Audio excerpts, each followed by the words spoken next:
So in this video, I wanted to highlight why so many sellers are quitting Amazon in 2024. And that is quite far from the truth because there are specific reasons that I've pinpointed to why they quit, but why I personally believe it's a great time to start Amazon right now. So let's get right into it. So the very first reason to why so many people are quitting is because of rise in competition, which leads to a lot of people believing that it has become a saturated model. Just like every other business model, competition plays a role. And I'm not gonna lie, over the last year, Amazon FBA has become a lot more talked about. A lot more people are talking about this model now, which is a good thing because that means there's a lot of money to be made. When people talk about it, when you see so many sales screenshots, and even like your friend or like someone begins selling on Amazon, it's likely because there's someone out there making money. And people naturally flock to money, so that's just a natural aspect of it. But at the end of the day, Amazon is such a huge platform. They generate over $1.2 billion in sales every day, and 60% of those sales are from third-person sellers or third-party sellers, such as you and I.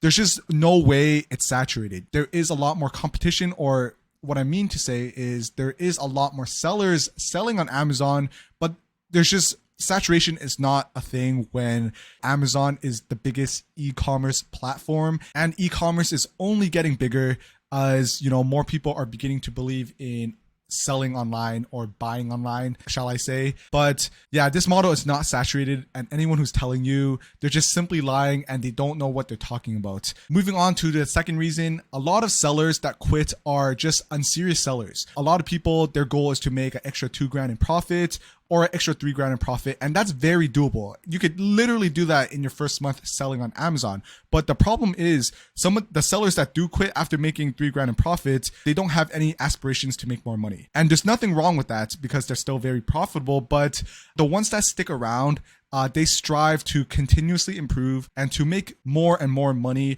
and they're in it for the long term. So a lot of the sellers, obviously, maybe they might run into problems, so they end up quitting after making their $3,000 profits. Like I said, there's nothing wrong with aspiring to just make $3,000 once, but the key here is if you can make $2,000 or $3,000 once, you can make it a monthly thing, and you can most certainly double that amount or triple that amount or even 10x that amount, right? I'm a testament to how much money you can make on Amazon. I do this full time, and obviously, just like everyone else, I started by aspiring to just make an extra $2,000 a month.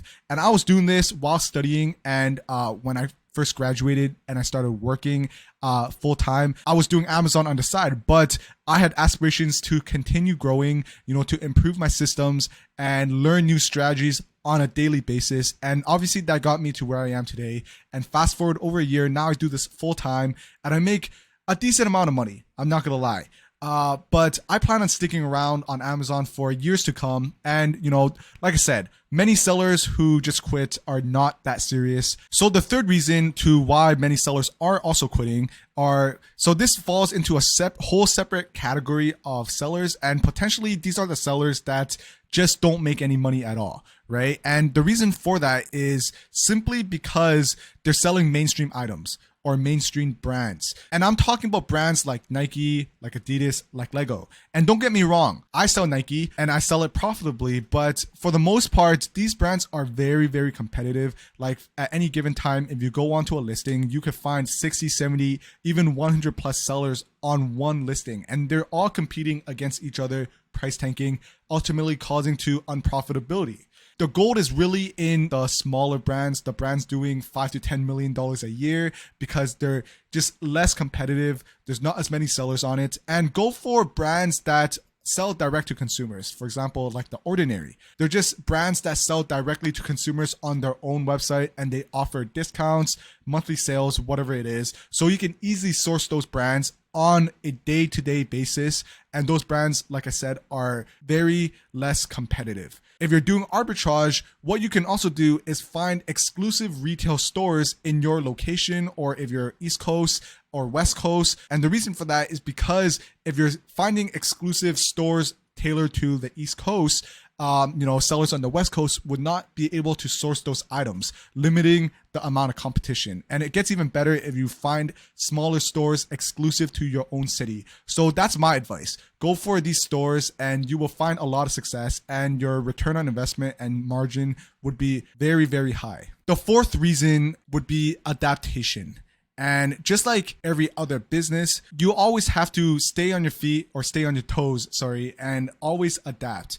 The environment, or the business environment, changes very suddenly, and it changes on a day-to-day and consistent basis. So what worked for you 2 years ago will not work for you today, and what works today will not work in, let's say a year from now. So, and that goes for many items. Whatever is profitable now may not be profitable in 2 years. So a lot of sellers who quit, they're just not serious, and they just keep selling the same items over and over again. And before you know it, it's unprofitable, and they just don't want to invest more time into finding new products. I don't know why, but those are also the sellers that get weeded out naturally. Amazon changes their fee structures and their selling structure very frequently. So if you're not on top of that, and you do not have a good foundation and fully understand your numbers on a monthly basis, you will over time just get weeded out. So do not be part of that group that do not adapt. You always have to, like I said, stay on your toes and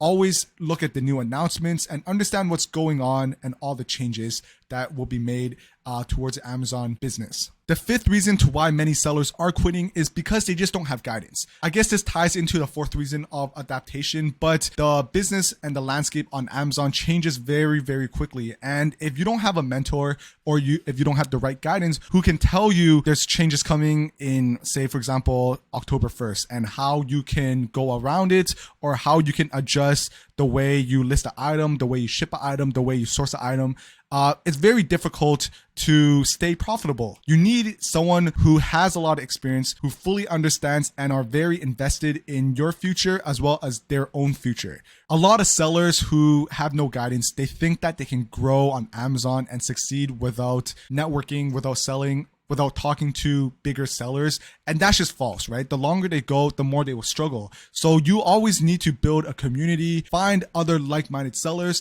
or find another seller who's a few steps ahead of you, who understands. That way, when you run into problems, you can ask them, and vice versa. It's just a community. And the best way to do this is to seek a mentor, seek guidance, someone who can literally help you and answer your questions. That way you will not get weeded out, and you will consistently adapt. But I also wanted to show you, there's so many sellers in North America selling over $100,000 a month. And we're talking about a month. So that's 1.2 million a year. So these are literally sellers selling full time on Amazon. So let me just show you how many sellers there really are. So now we're in Smart Scout, and this tool shows all the sellers around me as well in North America, right? And I'm just on the map, the seller map. So I could filter, I'm going to filter 50,000 sellers, because if I filter like 300,000, the system and my computer will start lagging. But here at 50,000 sellers, we could filter it by monthly revenue. So let me just filter 100,000, right? And we see here, there are so many sellers doing over 100K, doing this full time, right? And this is just selling in US. This is not talking about Canadian sellers, because I'm a Canadian seller. We're not talking about sellers from like Europe, shipping it into US. So there's many sellers every single state, just like on the East Coast in New York. Thousands of sellers doing over 100K. If we go over to the West Coast, there's another couple thousand sellers selling over 100K. So that's a lot of sellers, right? So you can't possibly tell me it's not possible to make a full-time living off Amazon.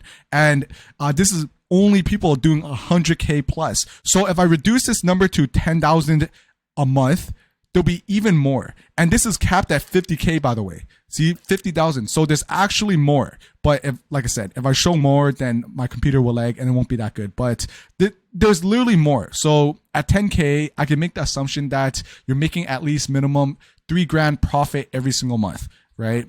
Which, like I said, is very, very easy. And I guess the statistics don't lie. Like over 5,000 people in just LA doing it, in New York alone 7,000, and that's not even counting all the other states. So there's so many people making money. If these people could do it, so can you. And this just tells me that Amazon isn't that saturated, and there's a lot of sellers doing over $100,000 in monthly revenue, right? Which is literally like 30 grand a month in profit. So, there's so many, and you should put yourself in that mindset where if there's so many people doing it, that means it's possible, and so can you as well. So to conclude on this video on, why so many sellers are quitting, I've highlighted 5 reasons to why these people are quitting, and they probably or most definitely fall into one of these categories alone. So if you're a seller who is beginning and have aspirations to go full time, or if you're someone who just wants to start Amazon, try not to fall into that category and try to aspire to do something greater and continuously increase, your financial goals, or try to improve your day-to-day systems. Because naturally, I'm not gonna lie, right? Amazon, there are challenging aspects to this business, but at the end of the day, as long as you show up every single day, you put in the work, and you improve your systems, you will eventually grow and you will make more and more money. That's just a fact. And the fact that I just showed you on the seller map on Smart Scout, there are several thousand sellers making over, 10 grand and even 100 grand a month just on the West Coast in like California or LA. And there's another couple thousand in East Coast in New York City alone. And I'm not even talking about all the other people in the other states. There is money to be made on Amazon, and perhaps you should take a try, and perhaps you should try Amazon out. But like I said, I plan on selling on Amazon for years to come. I do this full time. So please watch my other videos. I drop a lot of value, a lot of gems on how you can grow Amazon, how you can start arbitrage, how you can start wholesale, a lot of that. So you will definitely find a lot of value, and I would really appreciate if you subscribe, if you leave a thumbs up, and follow my Instagram. I also offer a one-on-one mentorship program if that's what you're interested in, where I personally help you get to 10K in 60 days or less. The program is 3 months long, so there's plenty of time. It's very, very achievable. But watch my other videos. You will definitely find a lot of value, and I'll see you in the next video. Bye.